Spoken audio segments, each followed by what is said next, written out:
I mentioned, of course, that I would be doing some special projects in Forza Horizon 5 as well as in Gran Turismo 7, and today we are beginning that. I have done them technically before years and years ago, but now we're going to get back into it with a pair of special projects. Today, this one is a replica, of course, of the Mugen Integra Type R, the DC5 shape. Of course, we have to build it on the Acura, so it's not going to be entirely accurate to the visuals of the car because it's got the sunroof, but it's about as close as you can get with this particular car, and it's certainly the same base vehicle underneath, so it's appropriate to do it with. And thankfully, they have the Mugen parts so that you can get it pretty close to what you need to do.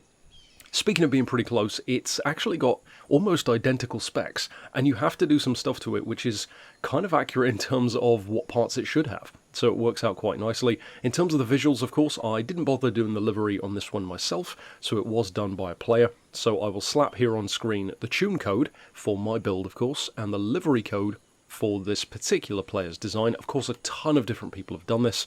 One thing which kind of bothered me, but it seems to be, I don't know, a bit consistent with these, is that none of them seem to actually be white.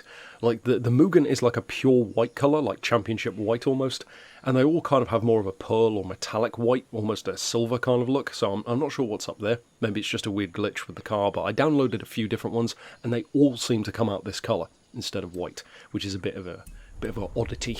So as far as the engine swap and all that kind of stuff, of course you don't need to do any of that. If we jump into the aero, I'll just show you the specs for a second. 1180 kilos is exactly what it was the last time that we saw it in Forza.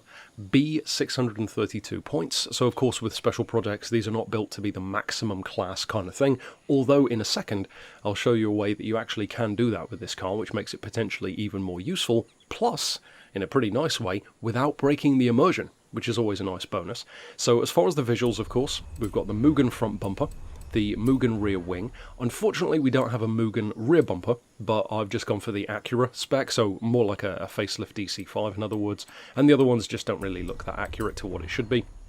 As far as the bonnet, of course, you want the Mugen on there as well, and likewise with the side skirts, so that was pretty simple to do.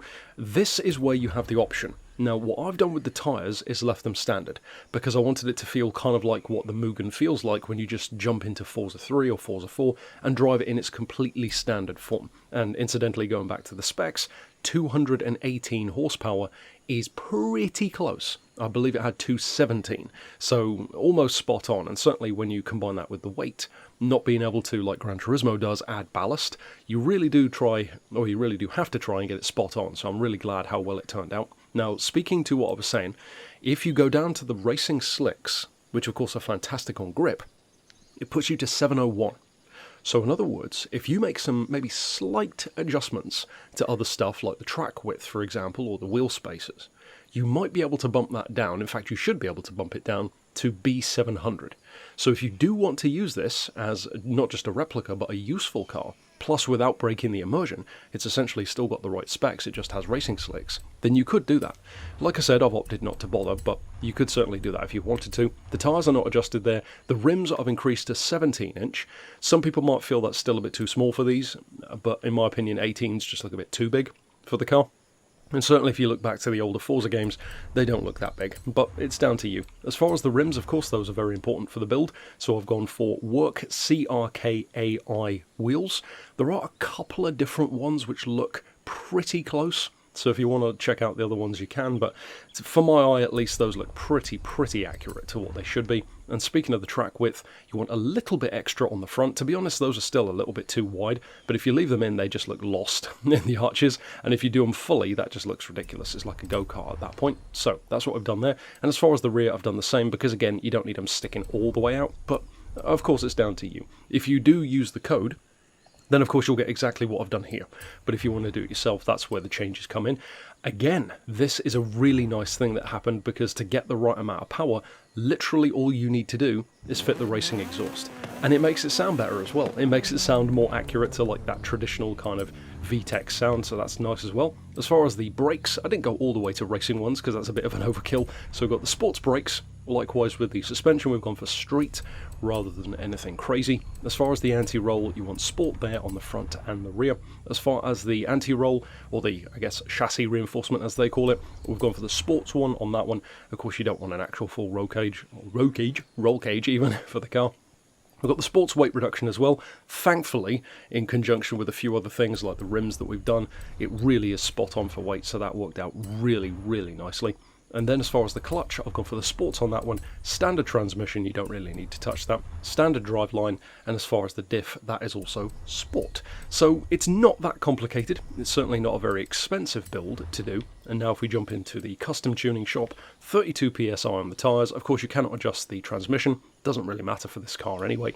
The alignment, the anti-roll, springs, those are all non-adjustable. Dampers are the same, aero's the same.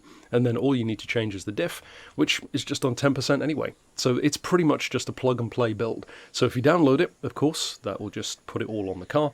If you do want to make a few changes, for example, if you do want to bump it up to B700, then I'd recommend following the video yourself, and then you can fit or unfit whatever you want to have. So I'll leave it to you in terms of just downloading it and having it as is, or if you do want to bump it up to B700, of course slap the racing tyres on there. So all that's left is jump out on the road, where we can show you what the car can actually do in practice. Now with an Integra, even an Acura version, you already expect it to be good. It's going to be good through corners. It's around 200, or in this case close to 220 horses, so it's not a crazy amount, but that's pretty good. It's like hot hatch territory. It's lighter. I will say, because we reviewed the DC5 Mugen Integra not that long ago, or it feels not that long ago, it's probably months and months ago now, if not a year, in Forza Motorsport 3. And I have to say, it feels pretty damn close to that car and how it should be. It doesn't feel too good, because of course we're not replicating a modified Mugen. We're trying to replicate what the Mugen feels like when you literally just buy it in Forza 3 or Forza 4. Like I said, it was a unicorn in 4, so if you win it, and just drive it without doing anything to it. So don't expect the world from it, but it's definitely fun, and if you do bump it up with the racing slick tyres to B700, it could be quite useful. So of course, stick around for the second special projects build later today. I'll see you then for that one, and for now, thanks for watching.